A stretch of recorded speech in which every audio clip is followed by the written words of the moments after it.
Hello. Hi. Hello to you three. And Hello.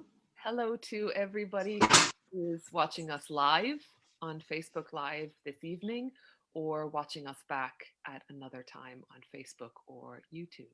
Thanks so much for joining us. Um, this is our sixth episode of Access Loves Theatre, which is a conversation all about the joys of going to see the theatre, going to see theatre, going to the theatre to see theatre, and other live performances of all kinds. If you are watching live on Facebook, please feel free to drop a comment or a question into the chat, and Katie will pass these on to us. Now, joining me this evening, as always, are three remarkable and interesting theatre goers as well as theatre makers. Um, so I'm very delighted to introduce you to all of them. First up, we have Pat McGrath, who is an actor and artist. And Pat, you're in Cabra, Dublin 7 right now, right? Yeah. Lovely, lovely. So not too far away from either the Axis or from me in Whitehall, Dublin 9. Yeah, true.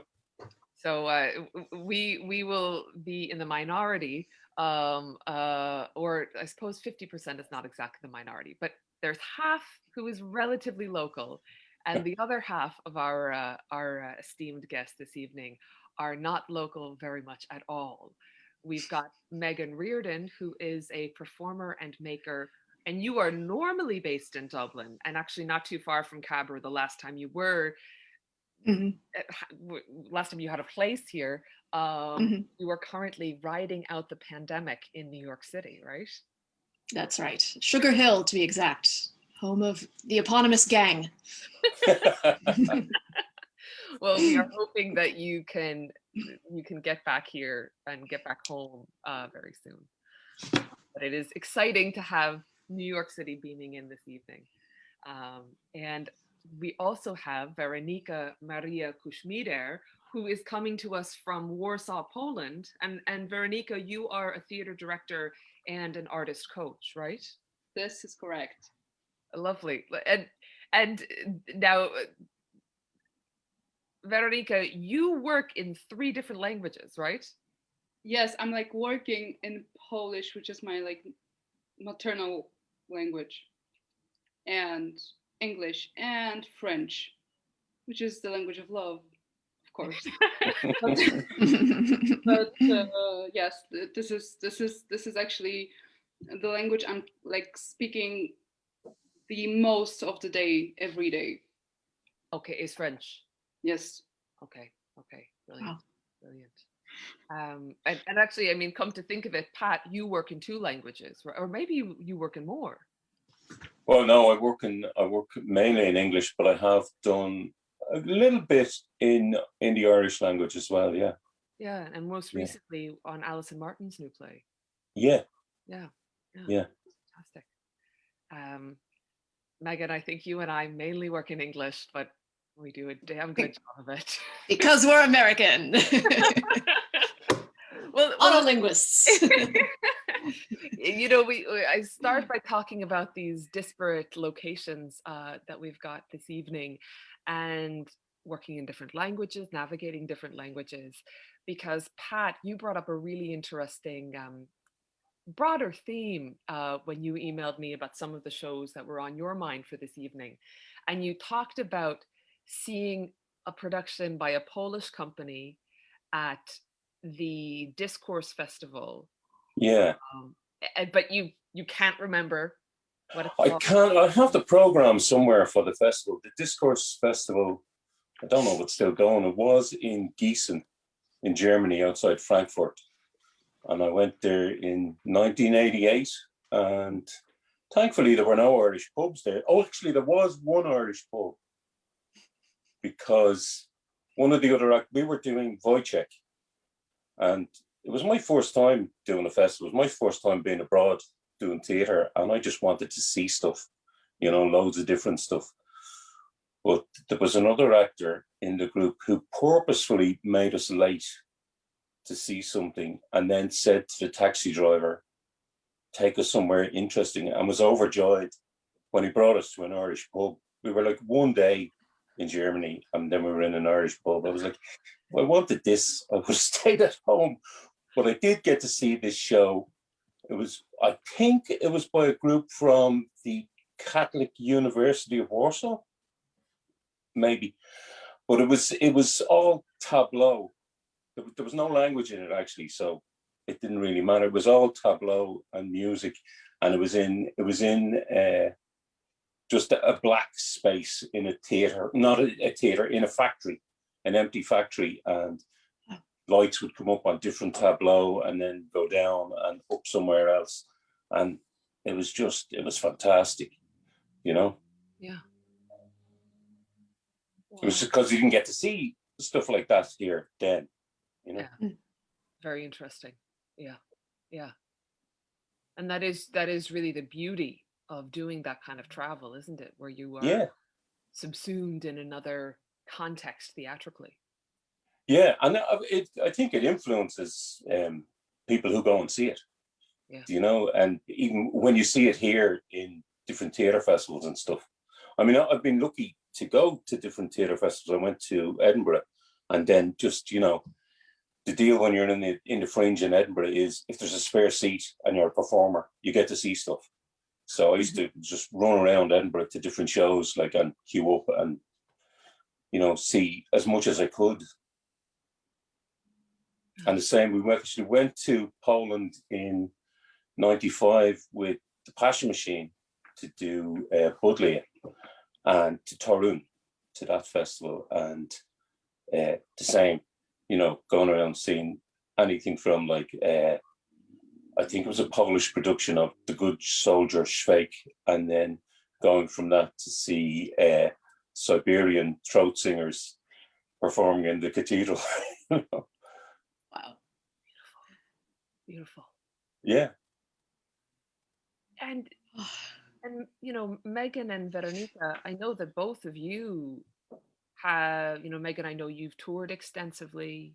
Weronika, I know that you have studied in different countries, you've worked in different countries, have presented work in different countries. I'm sure you have plenty of those kinds of experiences of walking in off the street into a production, into the work of a company whose work you don't know, whose theatrical culture you might not know. Yeah, God, I was clutching my chest because I was like pained by the sweet memories of doing that and being like, it's gone right now, and I know it'll come back, but it is such a magical thing to just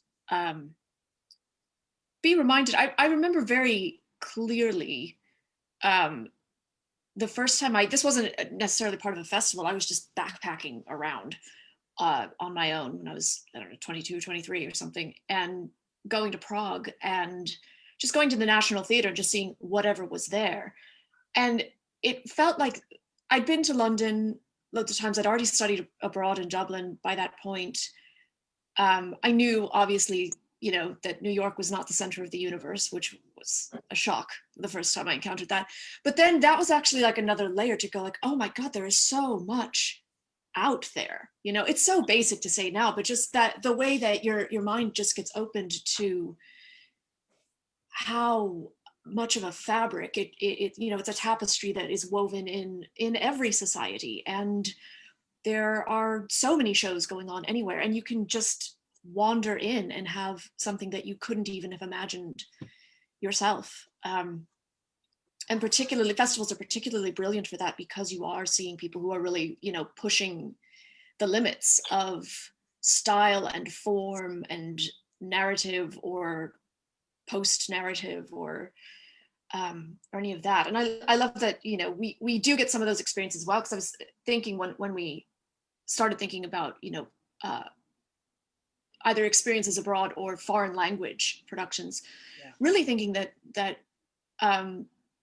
some of the most striking performances I've ever seen in Dublin were in the context of the International Theatre Festival. And, you know, where it might have even been a Polish company and coming in and doing, the first time there was a production of Festin in Dublin, it was a foreign company, and just there's just that sense of, we have super titles and everything, and that's fine. But then also to just encounter the ways that their theatricality is a familiar language, just in terms of the live human body of like body language, and I'm with the group and we are responding to the energy of this. And then also to go like, no, we don't do that. What is that? Just it's such a fresh infusion of in a way that isn't about sort of novelty. It's not about just like, entertain, new, give me something new, I know all this, but truly educational, the way travel is, in and of itself. Yeah, absolutely.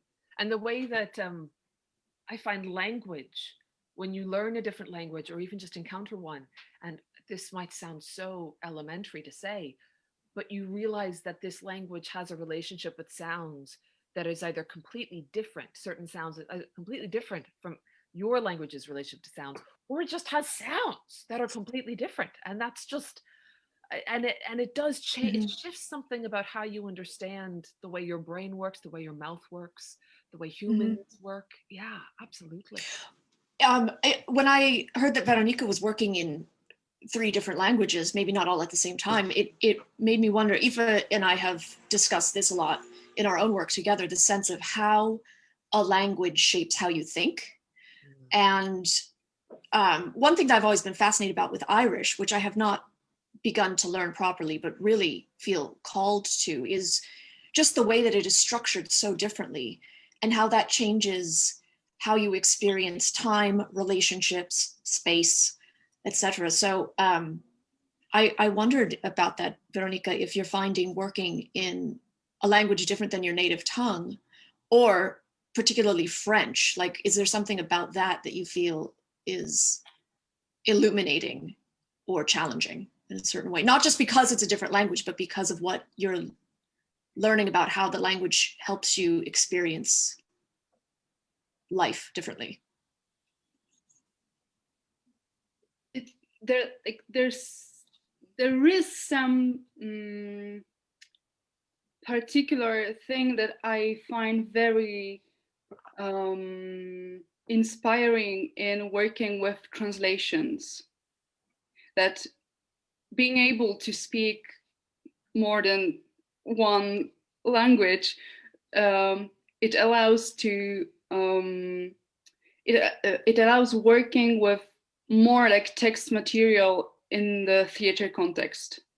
Like for me, and I'm like obsessed with this, with the text in the theater, like the reason why the author, the playwright, wrote these exact words. And I think it's like absolutely challenging to find the original place in French or in English. And just, I'm always struck with how different the original context is, and what game we are playing with the translations, and how to like telling the story differently. And this is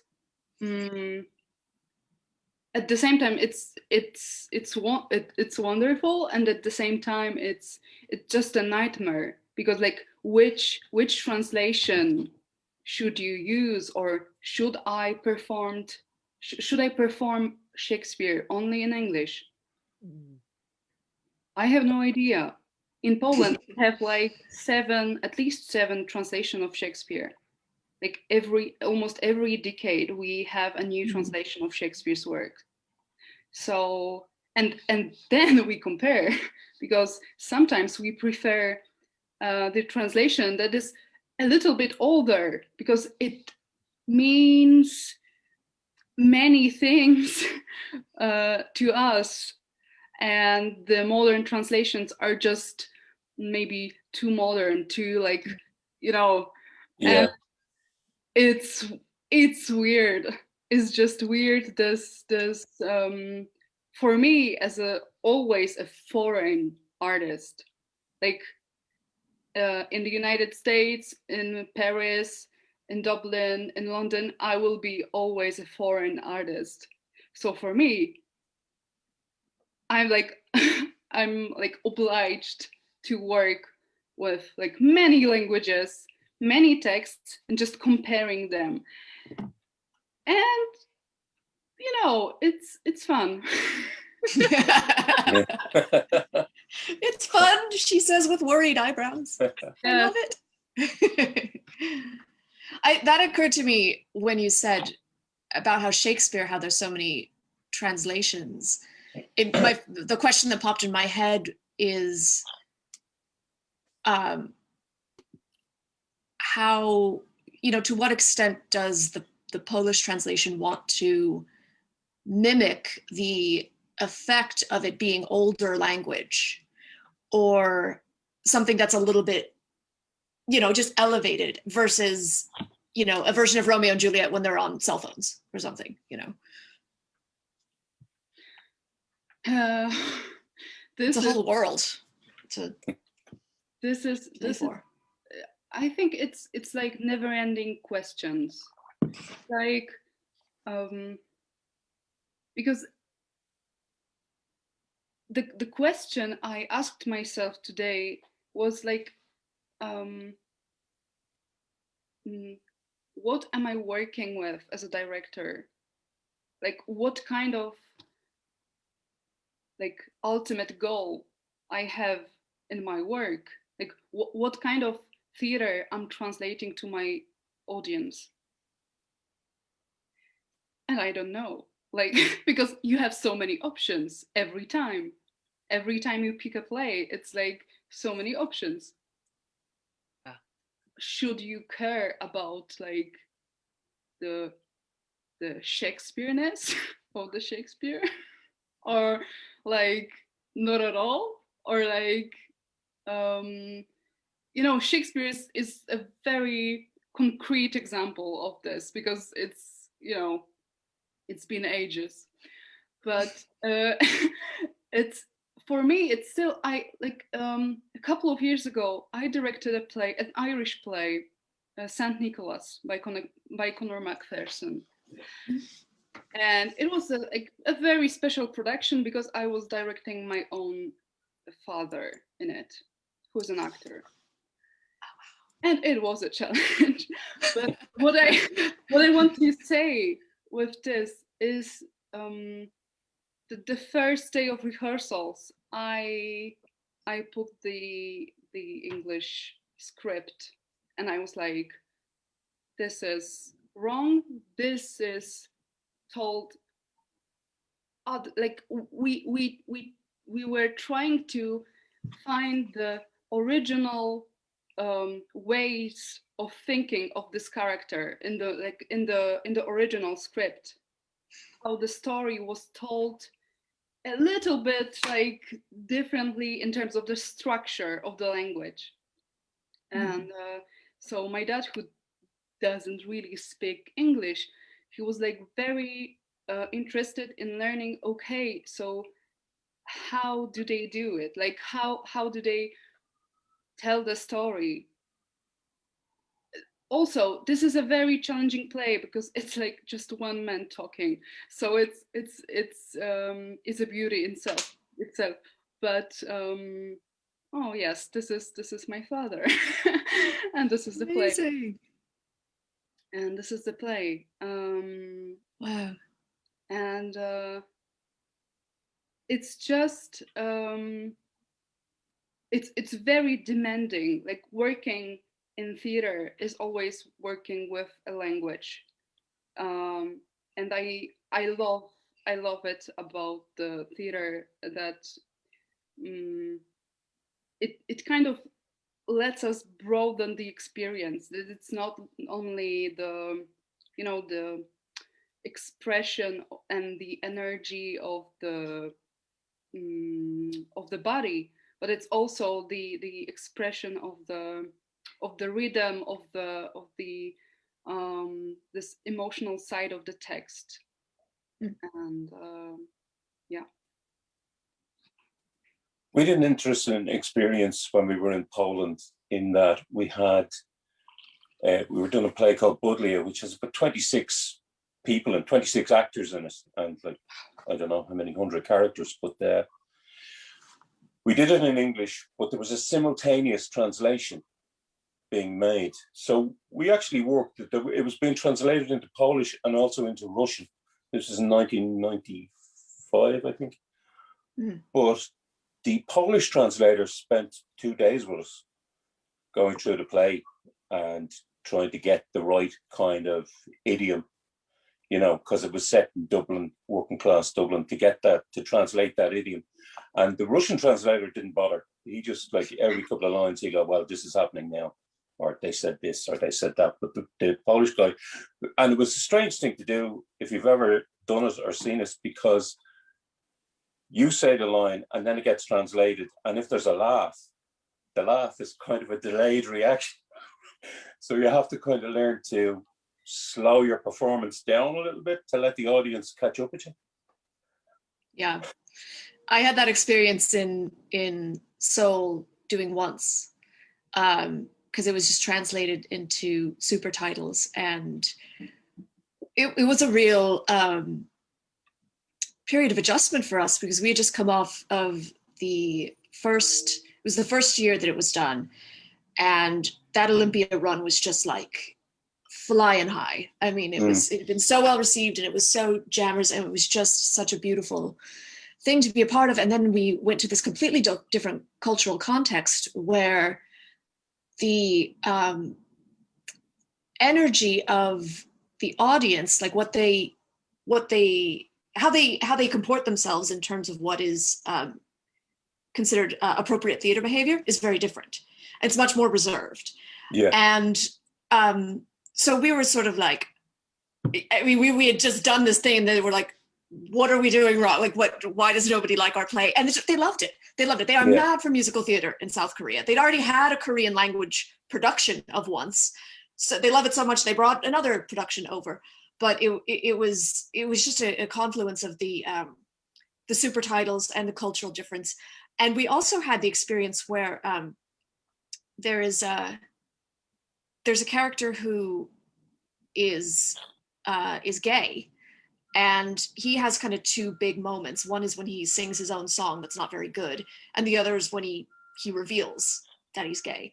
And both of these moments just were totally sort of untranslatable, because the song is called Abandoned in Bandon, and it's very very regional, so they just had to make up something else completely. I don't think I ever got a full translation of it. And then in terms of like the way he, you know, jokingly reveals that he's gay, they just didn't do that. They just sort of had him say something else, because they didn't really want to make a big deal about that. And I can't remember the time. I think same-sex marriage was still not legal there. I believe it's come in since in South Korea. So that was very, you know, illuminating on the completely other side of the coin, you know, not just seeing something in a foreign country, but being the one doing it. It was a type of theater education that you can't prepare for, I don't think. Like there's no equivalent when you're doing it on a home field. It's interesting how the question of translation is so much more than just words or meaning. I mean, I one of my favorite stories of theater making ever, and I must find details on this, was a production or a version, a translation of Riders to the Sea by John Millington Synge, where they were translating it into French. And the way that they did it was that in the way that Synge used Irish language syntax, the translators used the syntax of Breton. Oh, okay. The idiomatic kind of sensibility of Breton to sort of provide the structure and the framework that was not about the meaning as a literal meaning, but about the way in which language works and the kind of the meaning that might be expressed in that other Celtic language, even though it's a different language. That always feels like it's not, you know, the three of you have touched on even more layers of the acts of translation. And Pat, I love that story about the two different translators. And it just, Yeah. yeah. And it was Paul Mercier who wrote and directed Budley, who ran the Passion Machine. It's interesting. You often look over at him during rehearsals, and he's like this.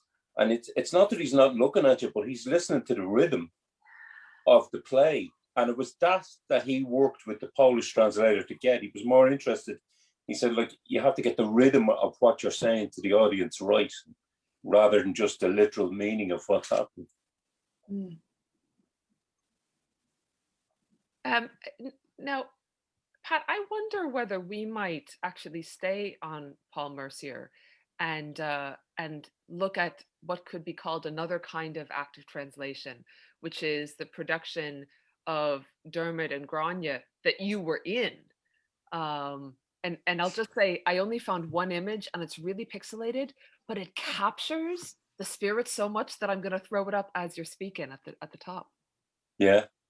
I can't remember when it was. Actually, do I remember? Yeah, it was 2002, I think we did the play. Yeah, that's Aina McLean and, she'd kill me now, Emily. Anyway, yeah, so it was the pursuit of Dermot and Grania, which is an Irish myth about Grania, who is the daughter of the she's the daughter of the High King, and she's supposed to marry Finn McCool, but she puts Dermot, who's a warrior knight, she puts him under an obligation to run away with her, and then Finn McCool chases after them, and no spoilers here, but he kills Dermot in the end and gets the girl. But Paul translated the whole thing as if it was happening in Dublin gangland. And it was done with, I think there were 6 of us in it. So again, we had like 6 actors and we just played all the parts. And it was done, I don't think Paul ever really explained what he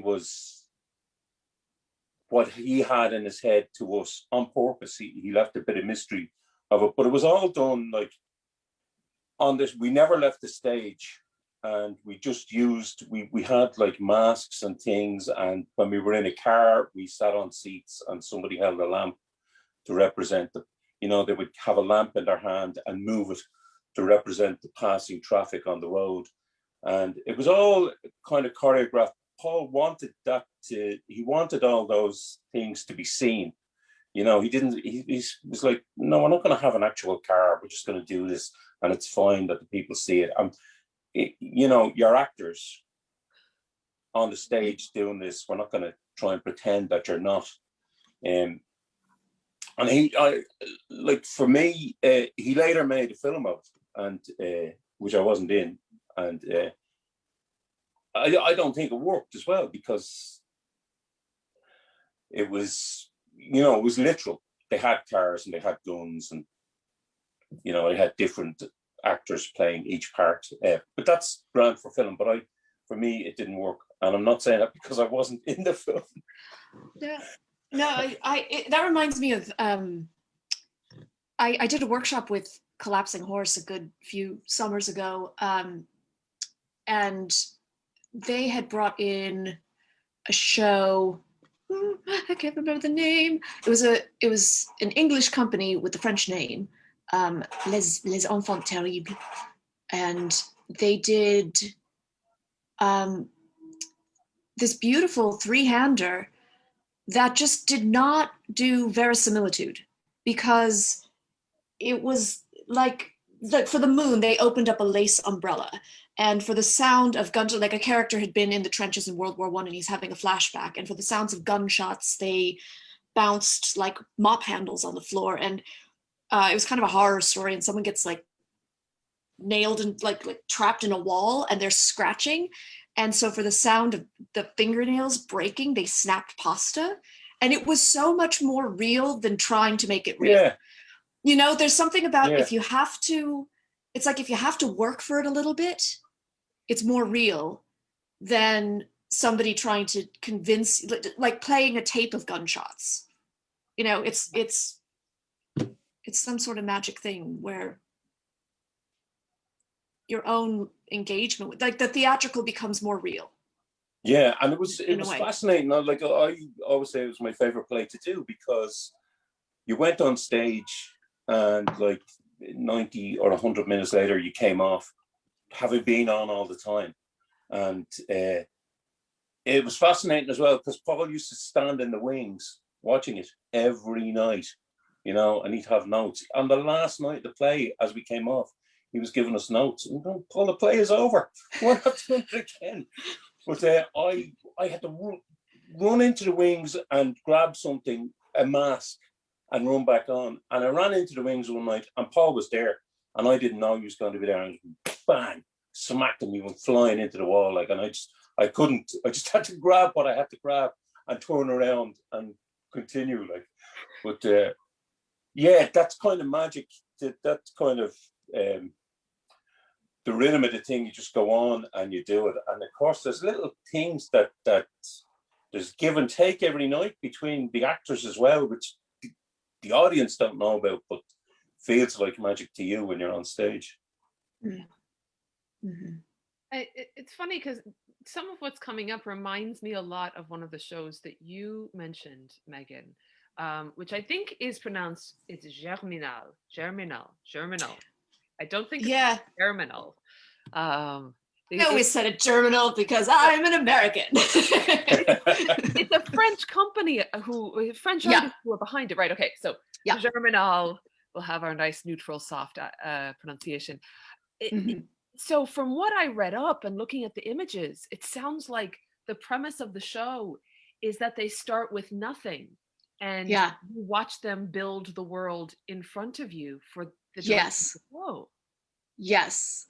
And you watch them like invent language and taxonomy and try to name things and be like, well, that doesn't work, so it's got to be something else. And there's these projections, so you see the words coming up, and there's so many ways that if you described it, you'd be like, that can't work. But it was so funny.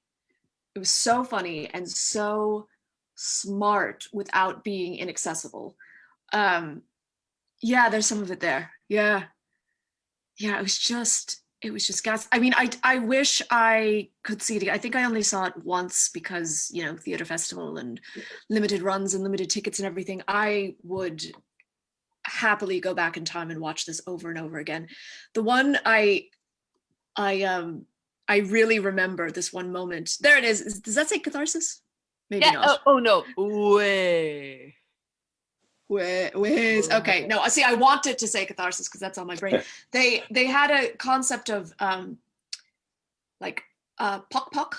and I can't remember exactly what that meant. It had to do with some kind of feeling. So what it really was about, like, trying to use another word Aoife and I love, reify the world and take, you know, huge concepts and make them specific and articulated. And there was something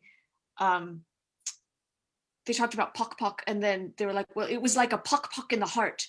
And so it became like puck in the heart was catharsis. And I just always remember that phrase, puck in the heart, catharsis. And it was, I mean, I love, and secretly, like, I'm like 95% love, 5% I'm wildly jealous of shows like that, because I'm just like, I don't understand how you did this, and I want to have this skill because it's so phenomenal, you know, just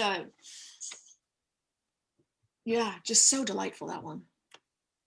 And it sounds like these theatrical concepts were part of the things that were coming to be in front of you and with you. Like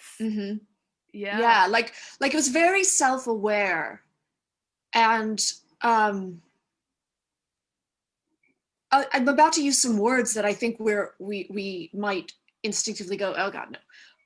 But in terms of like meta-theatrical and post-dramatic and all those things in the best possible way, you know, in the way that it wasn't navel-gazing, it wasn't overly intellectual for the sake of for showing off, you know, it wasn't more about the tricks itself than the actual heart of it. Like the heart of it was very experiential and human and emotional, really, even as it was about high level concepts. Yeah, that is a beautiful way of putting it, because so many of the big ideas are actually quite simple when you can find a way to bring them down and give them to everybody rather than have them be highfalutin intellectual topics. Yeah, that they belong to all of us. Mm-hmm. It's funny, that description that you had, the mix of delight and awe, and also maybe frustration is overstating it, but the feeling of wanting to be able to do that. And I don't know about Pat or Weronika, but I know that I very much know that feeling that I feel like in my life I've gone through phases of almost having difficulty enjoying theater because you just feel like you're surrounded by things you love and can't do, Yeah. And then the fact that they speak another language helps, because you might be jealous in English, but they are speaking French. Yeah. I had exactly the same experience when I was studying in Paris 2 years ago, and I saw the show based on The Devils by Dostoevsky, which was like completely out of the Dostoevsky text. Like it was based on the improvisation of the actors, and there was probably no Dostoevsky's text in the whole 4 hours long show, which was one of the greatest shows I've seen in my life. And I had the exact same feeling that I have no idea how they yes. Yes.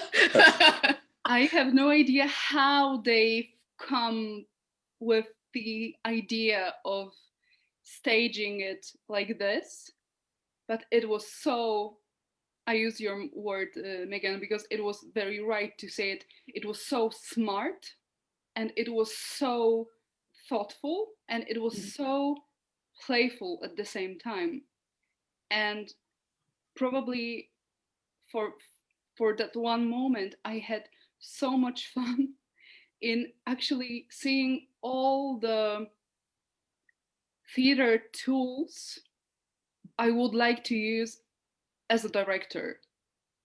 As you see, this boxing bag with the icon was I was absolutely in awe with this, because there were like a couple of it, and it was in the show it becomes the metaphor of revolution, but these boxing bags are used only as props. They don't, like, I come from this idea that if you introduce some prop on the stage, you should use it. And for the first time, I saw someone just not using the prop. I was like, how is this possible? I want to do it. I know that I'm being so naive, but it actually opened my eyes to the like completely new level of theater making, which was quite simple, but you just need to have this idea, and I don't know where it comes from. I don't know.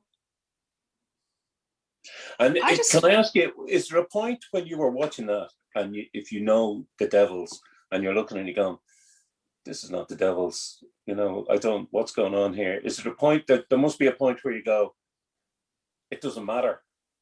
It doesn't matter that they're not following Dostoevsky. This is amazing. So I would say that this show was the closest thing to the Devils of Dostoevsky I've ever seen in my life. Oh, okay. And I was like, how is that possible? They used just like the improv text and one of the essays of Adorno. And it was just so right and so rich, and the metaphors, and also playing with the history of art, like the icons, but like the death of Christ, and like many art languages on the same stage. And I was like, and also like the actors, like one of the they were like two very famous French actors that I didn't know about, because I was like so new to it, to the French scene, which is very uneven, I would say. Like there are like really great shows, but there is just, I'm sorry, rubbish. Like I would say, like, okay, so if they invested money in this kind of show, I could do many shows like this even better, you know. But yes, this was like to some extent, I would say, a masterpiece. And it was funny because in my class I had an actress, and she was from Russia, and because I was studying at Sorbonne, and there is this very weird idea of inviting theater makers in the class, you know, like meeting with an interesting person. So we had one of the actors from the show, we had him over for a class, and we were able to like speak with him about the concept and the how was the show. And my friend, and she from Russia, she said it was the worst 4 hours of my life. You don't get Dostoevsky at all. It's tragedy, and it's tragedy. And he said, and I'm absolutely 100% with him, yes, but we were looking at the irony of this text and the sense of humor of the text. And I read The Devils just before the show, in Polish, of course. But I had the same sense of the playfulness and the humor, and this very weird sense of irony and revolution combined, and it was perfect. And yet again, now we're talking about an act of translation, or many acts of translation, which is not simply about language, but is about a translation of form or of orientation within a text, or within okay, the text is gone and yet the text remains, the spirit, the intent, the curiosity, the essence. It's a really, is the way you put that, of saying this is the closest to the devils, and yet there's no devils in it. No, the devils in it. Yeah. I saw Three Sisters in a Finnish festival done by a group from St. Petersburg, and there was someone else from Ireland with me, and they had seen Three Sisters in the Gate, and we came out of it like it was, again, it was done in a factory, and it was done people on roller skates and packing and unpacking suitcases, and people in full kind of body umbrellas, plastic umbrellas and stuff. And they had seen it in the Gate production. They were going, I don't know what that was, lads, but it wasn't Three Sisters. And I was like, I don't know what it was either, but it was amazing. You know, I've never seen anything like that, like for years, like, you know. And again, it's so funny to think that but now again, it's not to put down the fabled and very famous Three Sisters at the Gate, but we're talking about a translation, culturally, linguistically, like, completely different as well. Yeah, I would love to see, and Martin McDonagh's plays are very popular in Finland, and I've never, like, the reason I keep going on about Finland is my wife is Finnish, so I've spent a good bit of time there, but I've never seen a Martin McDonagh play in in Finnish, you know. But I'd love to see it just to get that take on it. And would I be outraged? But, you know. Yeah. And Katie has dropped in a comment from Sam saying, great to get the mix of perspectives from 3 practitioners who have worked in multiple countries. On the back of Megan's point about Irish audiences, I wonder if any of the panel have noticed anything that distinguishes Irish actors in terms of temperament, approach, or even ability as exclamation point, as compared to those from other cultural contexts. This is I know as somebody, you know, I've basically only worked in the US and Ireland. People often ask what the difference is between Irish and American actors. The question is a really hard one, but a really interesting one. I find, when I think back particularly to my first experiences in Dublin and seeing Irish actors and Irish theater and going like, oh my God, what is this? It's amazing. It's almost impossible to extract the actors from the writing, you know, which I know is a very, it's one of the cornerstones of Irish theater is really the writing, the writer, the playwright, as revered, etc. Because the things I'm thinking about were like a quality of affinity for language, which I think is an Irish cultural thing, you know, like really appreciating the banter and a well-told story and the craft of that. And I think it's got to be like a you know, a mutual agreed upon thing from the author and the writers to really to really approach that with a lot of presence and tenderness and care. But that being said, I mean, it's not a recitation, you know, and it's not, I've long said that if you can read a play and completely understand it, then maybe it doesn't have to be a play, you know, maybe that's a book, maybe that's an essay, you know. But if you read a play and you're like, I don't understand this, I need to see it. Because like one of the shows I mentioned was Mnemonic by Theatre de Complicité, and I know now, and I saw that 20 years ago, and I know that if I go back and read that script, I will be like, what did they do here? Because I mentioned that company to someone else who said, oh, I saw The Street of Crocodiles. It was amazing. So I read that script and I was like, I don't know what this is. But they said it was incredible, like so visual and everything. Anyway, I'm getting off track. But for the you know, that quality of, oh, there's Mnemonic. In terms of Irish performers, I really have a hard time isolating what I find compelling about Irish performers from my own biases about American culture in general, because that's also my big frame of references. Working in America versus working in Ireland, and I've traveled and seen other things, but not really had the boots on the ground experience. I just feel I sensed in those early days, and I think to some extent it is still very true now, that there was just less of a concern about how do I look?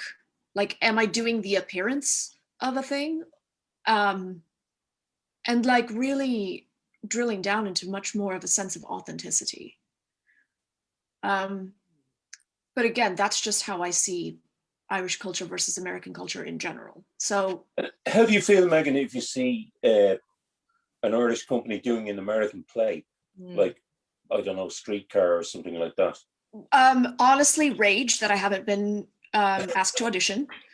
And then, you know, I did a couple, I produced and was in a couple of American plays through my company, Making Strange. And one had quite a large cast. And there was something really interesting and dynamic and alive about Irish actors doing American characters, because it was like stepping into something, putting on a mask, and then the mask itself transforms you. Again, it's that thing of like, when you have to work for it a little bit, there's something a little bit more alive. Whereas the Americans, and we were like, I'm an American and this is just how it is, and I sort of, I envied that actually. So I think, I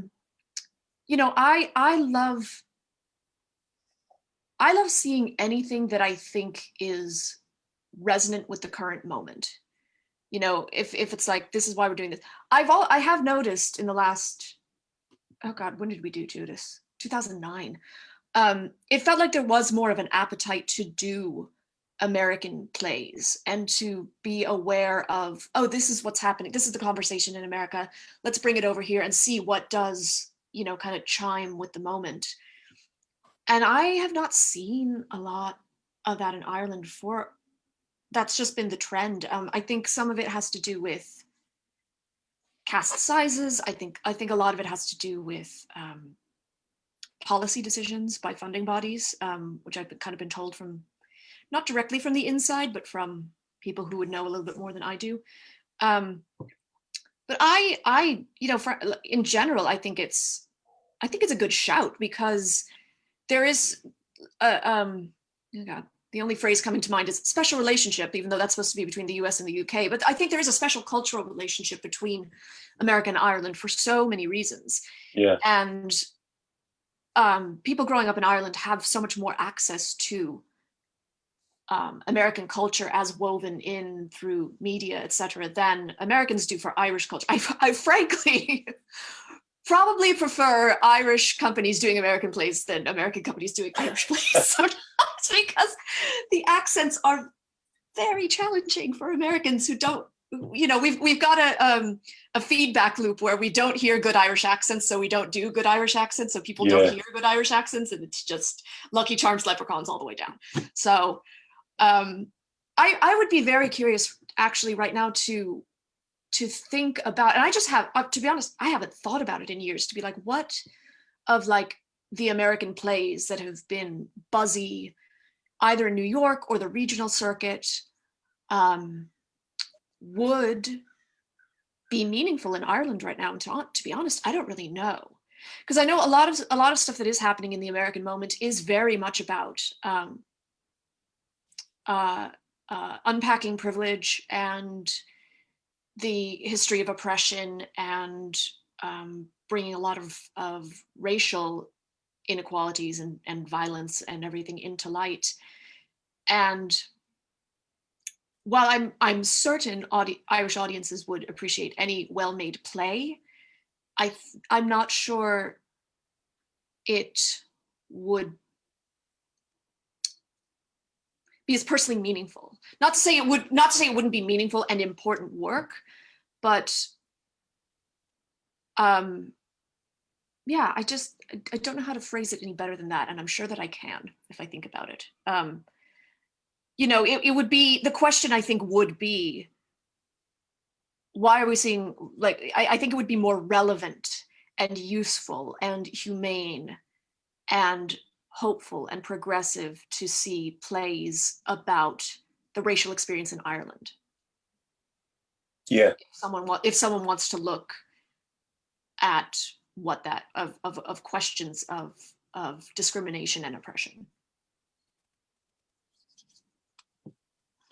Very interesting. And I suppose that, you touched on the sense of profound connection between the States and Ireland, and certainly the kind of I don't want to say cultural influence, as if Ireland is under the influence of America, but that what's happening in America is part of the conversation here. It's not the only conversation, but people are literate in what is happening, what's being discussed. And I suppose there is an interesting question of something like privilege or something like race, ethnicity, othering, whatever kind. There are certain similarities between US experience and Irish experience, but then also there is that interesting thing that you're touching on of how do we articulate what exactly the component parts of, say, something like othering that happen here, and how are they not like what happens in the States? The different kinds of ways in which class or other or language or other elements might be more or less heavily weighted here than in the States, or than in the UK, or than in mainland, in any of the countries in mainland Europe. Yeah, it's a really interesting question. I think I think it has to do with Ireland being a post-colonial country and not the colonizer, you know. It's I think there are resonances between as you know, and again, like when I talk about the American experience, it's clearly not a monolith, you know, and it's not meant to be like, I'm not trying to say the white American experience either, because that's what I feel like the trend right now is to move away from that, you know, is to shine a light on these other voices, and, you know, not just be like, well, we did a play about it, isn't that enough, but actually giving people the seat at the table and putting them in positions of leadership and decision making, and you know, really getting the representation across the board, from the, you know, from the executive level, moving down, bottom up and top down. Yeah. It's funny, one play amongst the plays that the three of you suggested or mentioned to me, one comes to mind in this whole general area, even though this first premiered 11 years ago, which is Theatre Club's Heroine, which you mentioned to me, Pat. And it feels like, both in terms of the subject, the process, and the form, it actually ties into some of the things we're talking about here. Yeah, that was another play. Like when I saw that first, and I saw it, like I went to see it about 8 times in different. Every time it was on somewhere else in Dublin, I would go and see it. The first time I saw it in the Fringe, I think I just there were a lot of people from community groups who were like ex-heroin users, like in the audience, and it wasn't a regular theatre audience. So people were talking in the audience, and I didn't know what was going on stage. Like there were 3 actors, and they were calling each other by their real names, Barry and Connor, and anyway, they were calling each other by their real names, and I was going, what is going on? This is annoying me. And within 10 minutes then, and it was that thing of them building the world, they constructed the set. They carried in the set, and they bolted the set together, and they put the television in place, and then they put the carpet down and all that. And then within 10 minutes, I was like sitting forward in my seat going, I was like entranced by it, you know?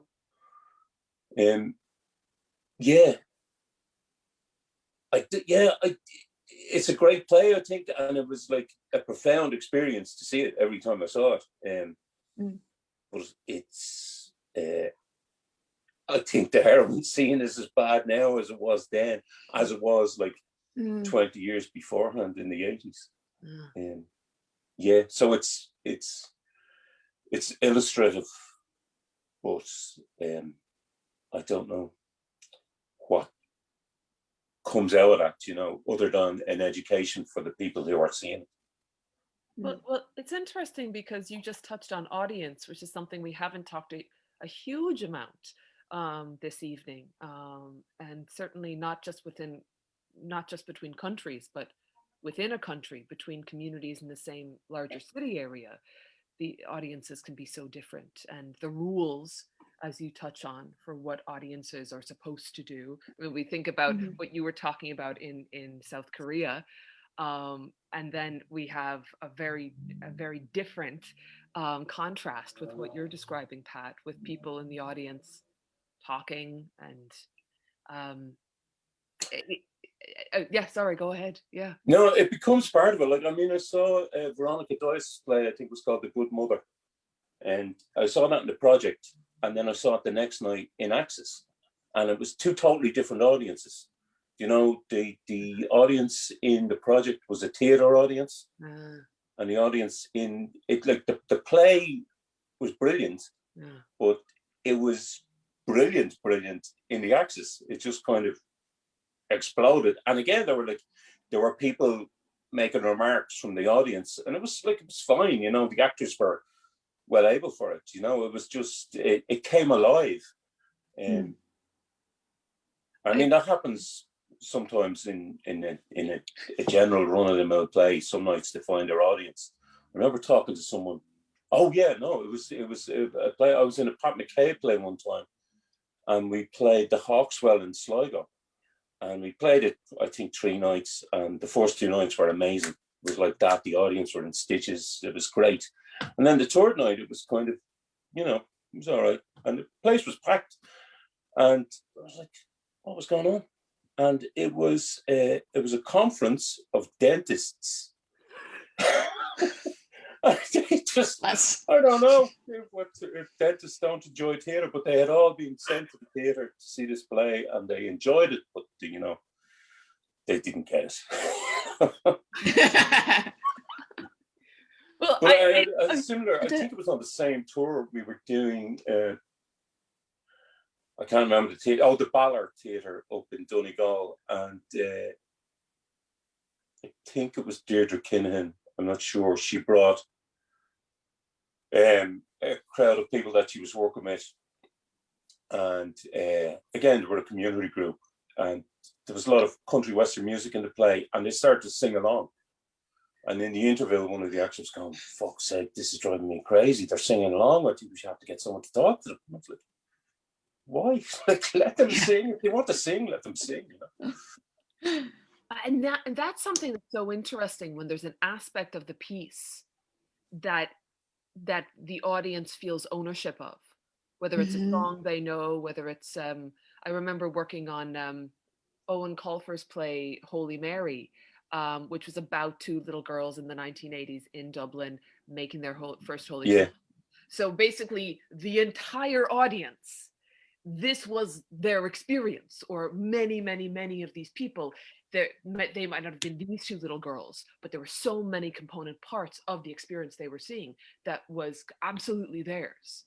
And the way in which they would be responding to the 2 actresses who were directly addressing the audience was not necessarily proper behavior, whatever that is, but it was completely responding to the message they were being given.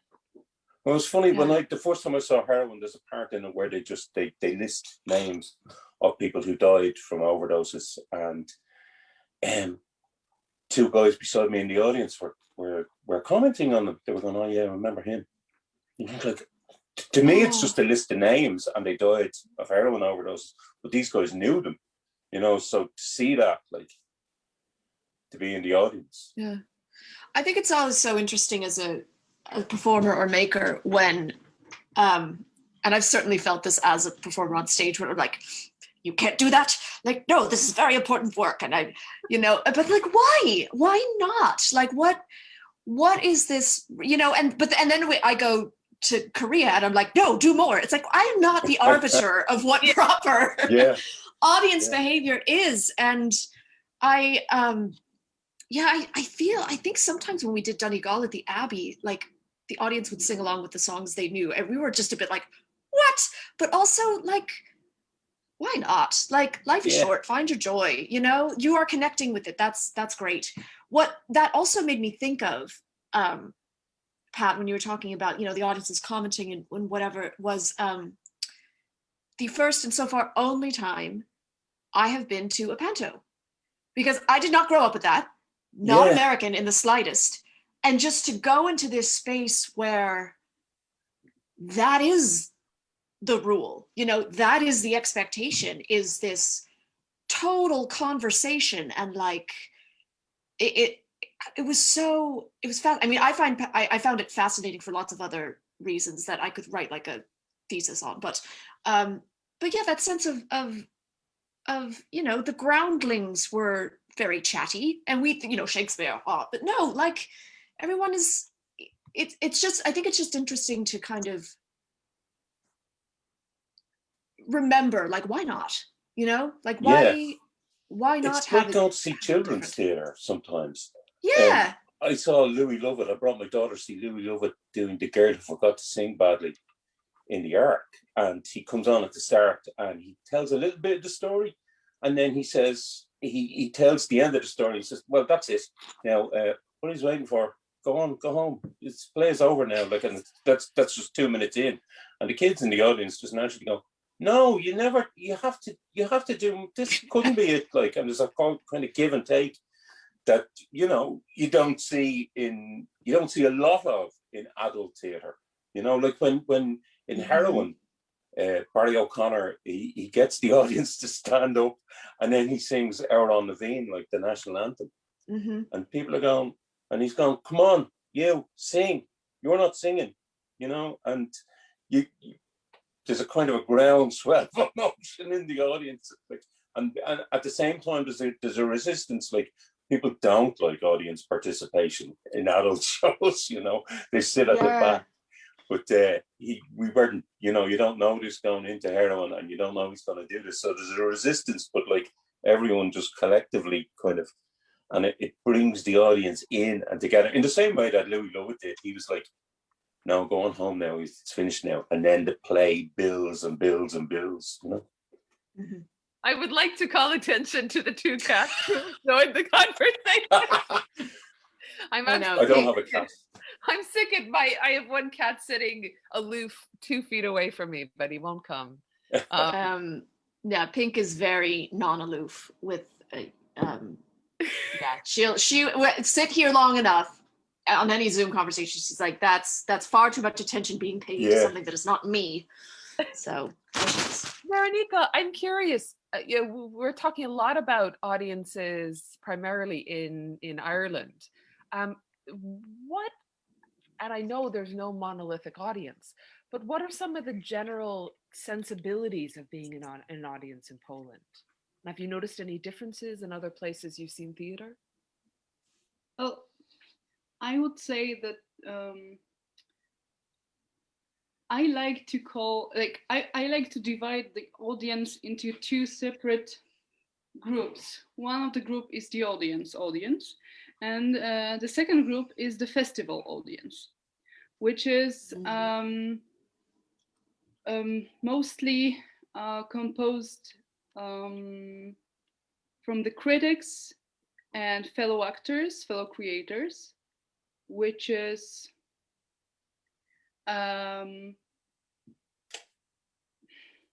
very difficult because also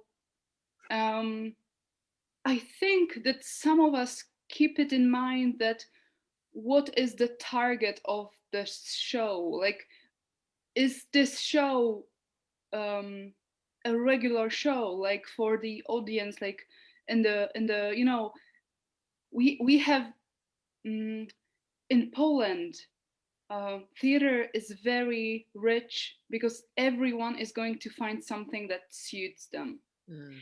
And it's very great because also we have this impression that anyway there's something for you to do that will have the audience.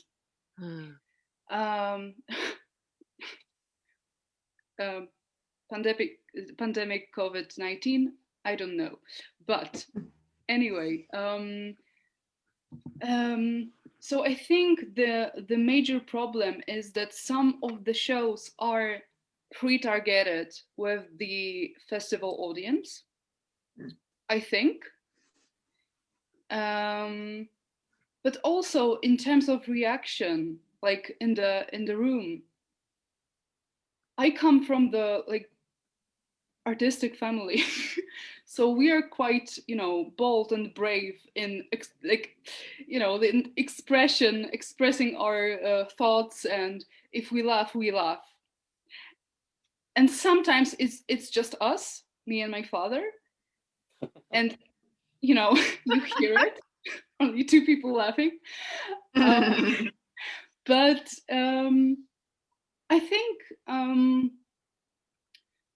also I would divide. I would consider this factor of being more like conservative audience, and more like I've seen that, or I've seen more than that audience.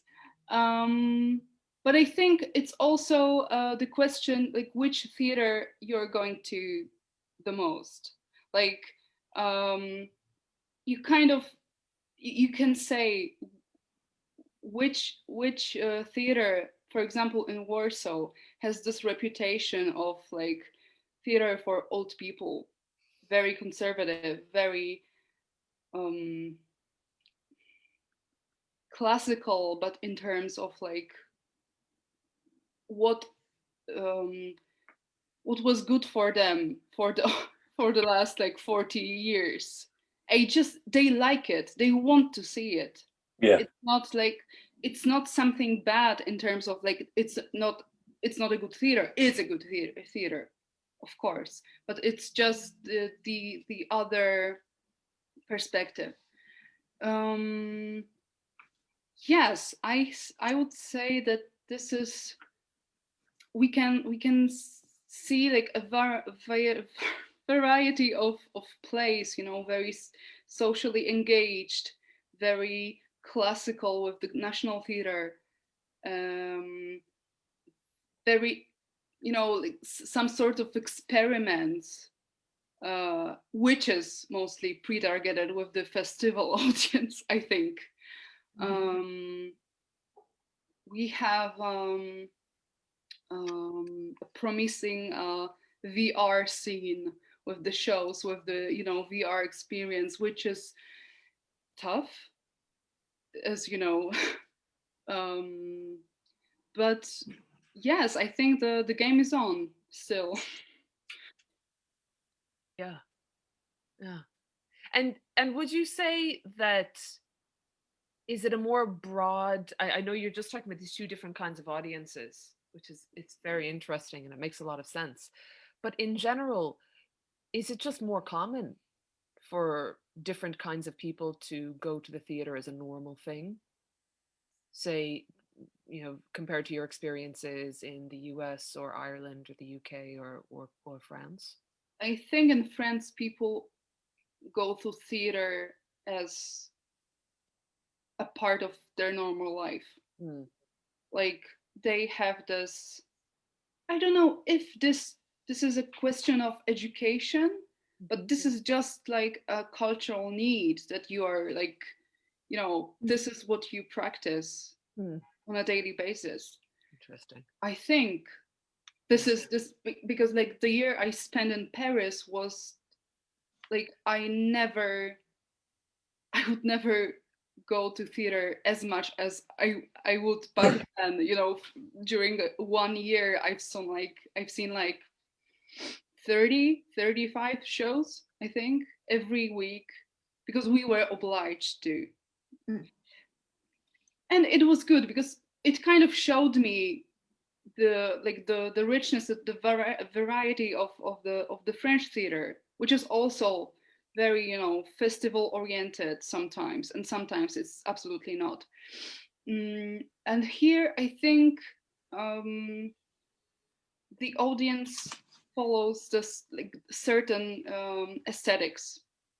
So I think that if there is a show for a certain audience, they absolutely go to the theater. But I would say for the young people, it's kind of the fashion, like to go to the theater. Okay. Which is interesting, but it's mostly the, you know, the things like Verlikovsky, Nowy Teatr, more like progressive thinking. I would argue, but okay.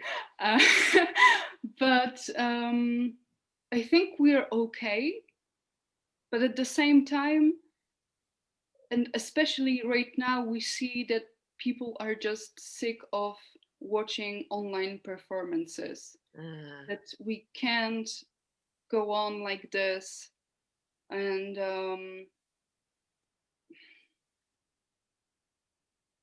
you know, you want to like connect.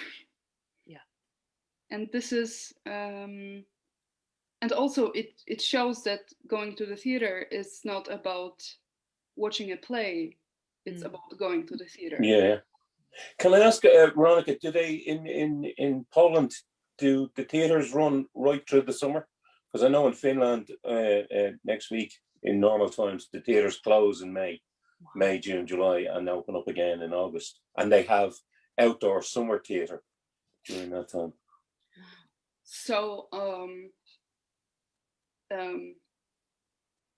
normally, like with no pandemic, the theater season runs between September, October until June, and then there's summer, and we usually don't have any performances in the summer, just some private theaters. So this is how the seasons work. Okay.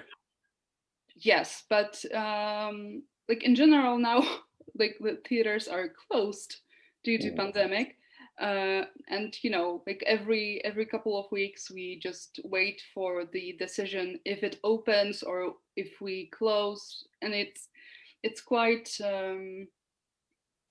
it's we don't know. Yeah.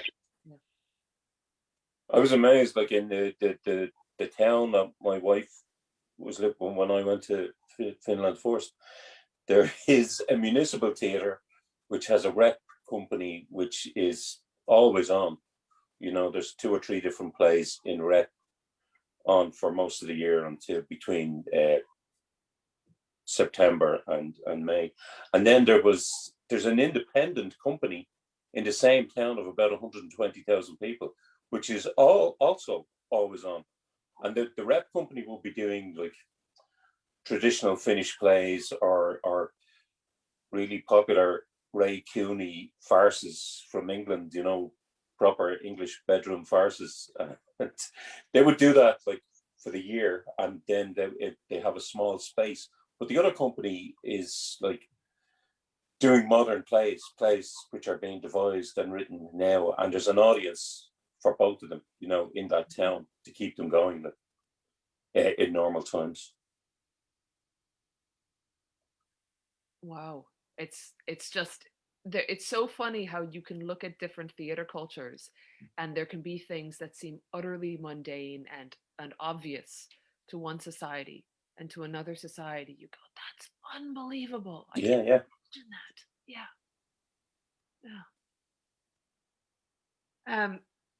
So I'm aware that we're now 20 minutes over the hour mark, which has tended to be how things have rolled, I have discovered. But I am aware of various people's various commitments in their various time zones. So I won't keep you for much longer. Although, Jesus, if I could read out oh my God, could we please have another 6-hour session to go? Because there's so much I want to talk about. I'd probably share all the images that I pulled out of all of these shows that we didn't talk about on Twitter because they're just so beautiful and exciting. But really, really fascinating how so much of what we're talking about has an essential relationship to translation. Whether we're talking about the act of translation even between the performers and the makers and the audience, and what's the meaning, what's the system of meaning, and is it shared by the audience and the performers, or is there some other kind of relationship? And looking at even the idea of the basic fundamentals of how my theater culture operates versus somebody else's in a different country, and how that can have so much effect on the culture of being an audience member, on the culture of one thing we haven't talked about, but I feel like we've kept touching on is sorry, just saw a comment coming in the chat. Can I remember is curation and programming. And I think a lot of what we've been talking about has touched on that subject. But so much of it is coming back to people who are in positions of power.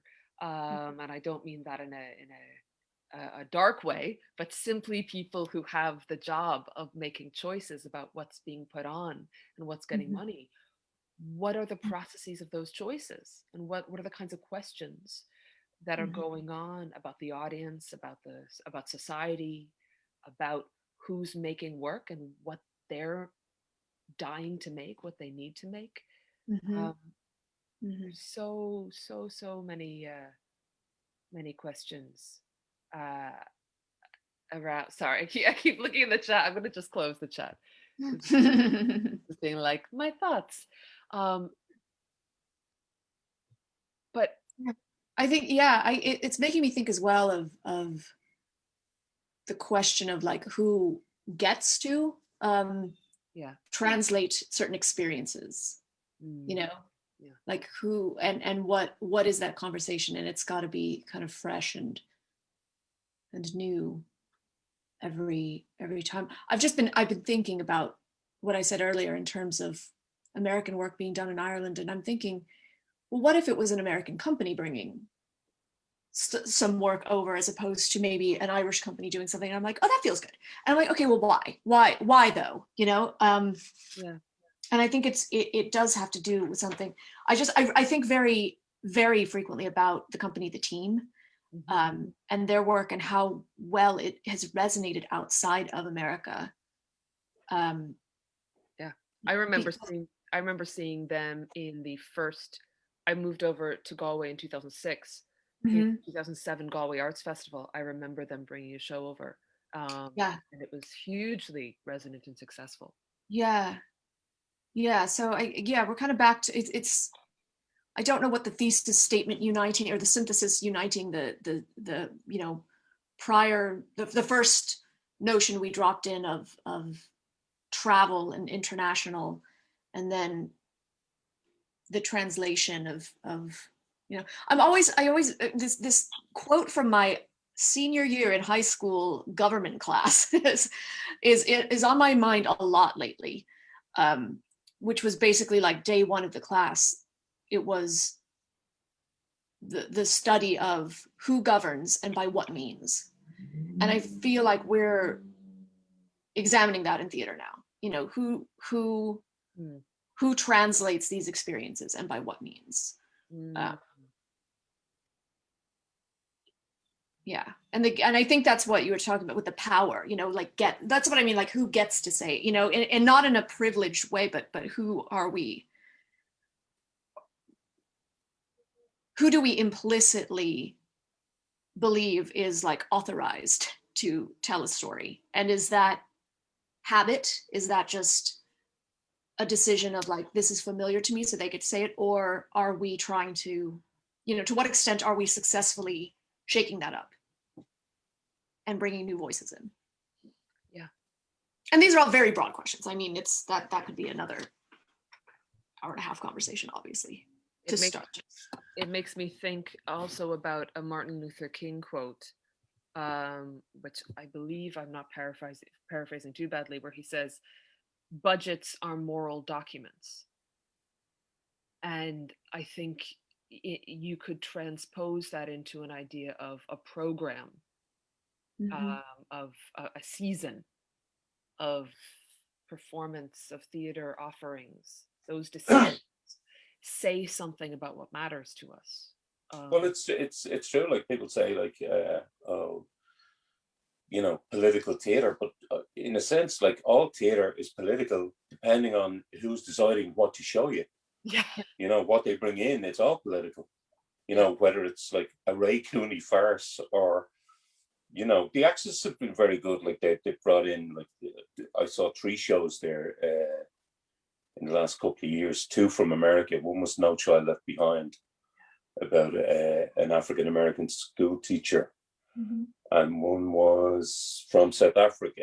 And they're blatantly political plays, and you couldn't, to go back to what we were talking about earlier, you couldn't have, and there were one person plays, but you couldn't have an Irish person saying, I'll take that script and I'll do it, you know, because it just wouldn't work. But you could say that by doing this, you know, maybe someone will see this and go, well, I have an experience similar to that, but in Ireland, and I can now, this is giving me permission in a way, or the possibility of doing that, you know. beautiful.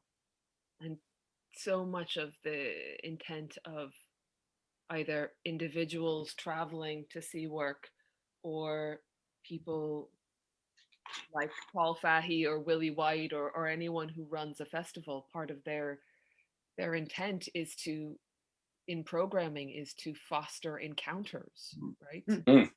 That's a great way to put it. Yeah. That's, I think, I think what you've just said there, Pat, it really sums up a lot of what we've been talking about this evening. You know, whether it's an individual or a group of people, a whole audience, though the reaction to an encounter with a piece of work, especially when there's something about it. Well, either there's something about it that's unfamiliar, or perhaps there's something about it that is incredibly familiar, maybe in a surprising way. And the effect that has on another artist who might seem to be in another dimension or another context. Really miss going to shows. Man. Yes. Well, listen, as I said, I really wish I could keep you all up until midnight Megan's time. But I think We got to party somehow. Even if I know. session. Other thing I miss. Well, I thank the three of you so much. I've really enjoyed this conversation. So what? Likewise, thank you for having us. Thank I'm you. honored to be a part of this with the two of you. We'll have to find a way for the four of us to be all in the same country, time zone, place, and continue it sometime. Yeah. I would genuinely love that. Well, thank you all. Have a lovely evening or afternoon or whatever it is for you. And thanks to everybody. Time anymore. What is time? Yeah. Thank you to everyone who's watching now or in the future or whatever time you inhabit as time rolls on. Have a good night.